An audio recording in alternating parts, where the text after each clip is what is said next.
ஒடிஷா மாநிலம் புரியில் நடைபெறும் ரத யாத்திரை உலகில் பழமையான விழாக்களில் ஒன்று. இந்த விழா சுமார் 800 ஆண்டுகளுக்கு முன்பிருந்தே கொண்டாடப்படுவதாக வரலாற்று ஆவணங்கள் கூறுகின்றன.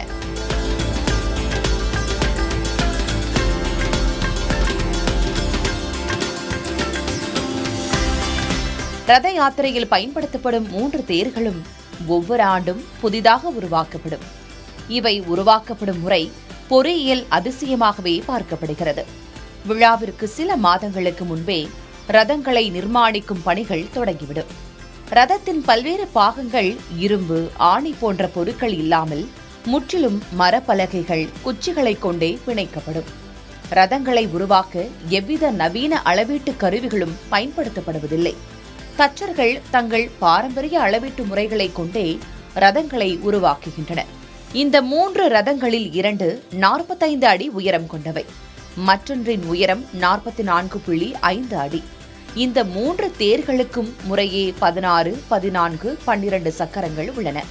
தச்சு வேலைகள் முடிந்த பிறகு ரதங்கள் பிரகாசமான சிவப்பு, மஞ்சள், பச்சை மற்றும் கருப்பு நிற துணிகளால் அலங்கரிக்கப்படுகின்றன. இறுதியாக துவாரபாலகர்கள், குதிரைகள் மற்றும் தேவதைகளின் மரச்சிற்பங்கள் பொருத்தப்பட்டு ரதங்கள் யாத்திரைக்கு தயார் செய்யப்படுகின்றன.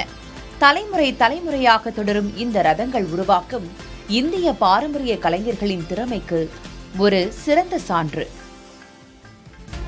அகமதாபாத்திலும் ஜெகநாதர் ரத யாத்திரை விமரிசையாக தொடங்கியது.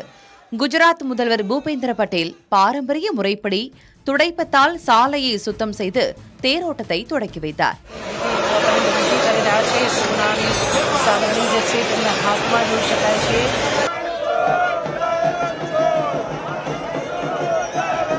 16 கிலோமீட்டர் தொலைவுக்கு 14 மணி நேரம் தேரோட்டம் நடைபெறும் நிலையில் லட்சக்கணக்கான பக்தர்கள் 3 தேர்களில் இருந்த ஜெகநாதர், பலபத்ரா, சுபத்ராவை வழிபட்டனர்.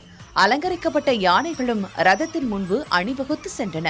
30,000 காவலர்கள் பாதுகாப்பு பணியில் ஈடுபட்டிருந்தனர். AI கேமராக்கள் உதவியுடன் கண்காணிப்பு பணிகள் மேற்கொள்ளப்பட்டன. தேரோட்டம் தொடங்கும் முன் மத்திய உள்துறை அமைச்சர் அமித் ஷா கோயிலுக்கு சென்று வழிபட்டார்.